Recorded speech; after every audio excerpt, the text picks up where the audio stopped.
Seasonal tourism എന്ന് പറയുമ്പോൾ കോട്ടയത്ത് അത് മലരിക്കലാണ്. ഏകദേശം 650 ഏക്കറോളം സ്ഥലത്താണ് ഇവിടുത്തെ ആമ്പൽപ്പാടം വ്യാപിച്ചു കിടക്കുന്നത്. ജൂലൈ മുതൽ ഒക്ടോബർ വരെ നീണ്ടു നിൽക്കുന്ന ആമ്പൽപ്പൂക്കളുടെ ഈ ഒരു സീസൺ ടൈമിൽ 10,000-കണക്കിനോ ചിലപ്പോൾ അതിലും മേലെയോ ടൂറിസ്റ്റുകൾ ഇവിടെ വന്നു പോകുന്നുണ്ട്.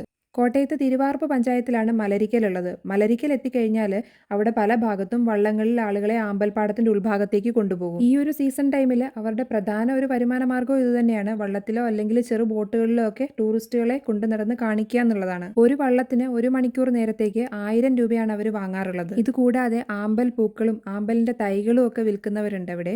വീട്ടുമുറ്റത്ത് പാർക്കിംഗ് അറേഞ്ച് ചെയ്ത് കൊടുക്കുന്നവരുണ്ട്. അങ്ങനെ പല പല വരുമാന മാർഗ്ഗങ്ങൾ. അവധി ദിവസങ്ങളിലൊക്കെ ചെന്നാൽ നല്ല തിരക്കുണ്ടാകും. നമുക്ക് വള്ളം കിട്ടാൻ ബുദ്ധിമുട്ട് വരും. കാരണം ഒരു വള്ളം പോയിട്ട് ചിലപ്പം 1 മണിക്കൂറൊക്കെ കഴിഞ്ഞിട്ടായിരിക്കും തിരിച്ചു വരുന്നത്. അപ്പോൾ അത്രയും സമയം നമ്മൾ നോക്കി നിൽക്കേണ്ടി വരും. അതുകൊണ്ട് തന്നെ വള്ളം നേരത്തെ വിളിച്ച് ബുക്ക് ചെയ്തിട്ട് പോവുകയാണെന്നുണ്ടെങ്കിൽ എളുപ്പമുണ്ടാകും. ഞങ്ങൾ പോയ വള്ളത്തിലെ ആളുടെ നമ്പർ ഇവിടെ കൊടുത്തേക്കാം. ആവശ്യമുള്ളവർക്ക് കോൺടാക്റ്റ് ചെയ്യാം. പിന്നെ പ്രത്യേകം ശ്രദ്ധിക്കേണ്ട ഒരു കാര്യം, രാവിലെ കഴിവതും നേരത്തെ എത്താൻ ശ്രമിക്കുക. 10 മണി കഴിഞ്ഞാൽ പിന്നെ പൂക്കൾ കാണാൻ സാധിക്കില്ല. വള്ളത്തിലുള്ള യാത്ര ഭയങ്കര രസമാട്ടോ. കുറേ ഉള്ളിലേക്ക് അവർ നമ്മളെ കൊണ്ടുപോകും. ഇടയ്ക്ക് ഇതുപോലെ പൂക്കളില്ലാത്ത ഏരിയ ഉണ്ട്. ഞങ്ങൾ ചെന്ന സമയത്ത് കുറച്ച് മഴയുണ്ടായിരുന്നു. മഴയത്തുള്ള യാത്ര മറ്റൊരു നല്ല അനുഭവമായിരുന്നു.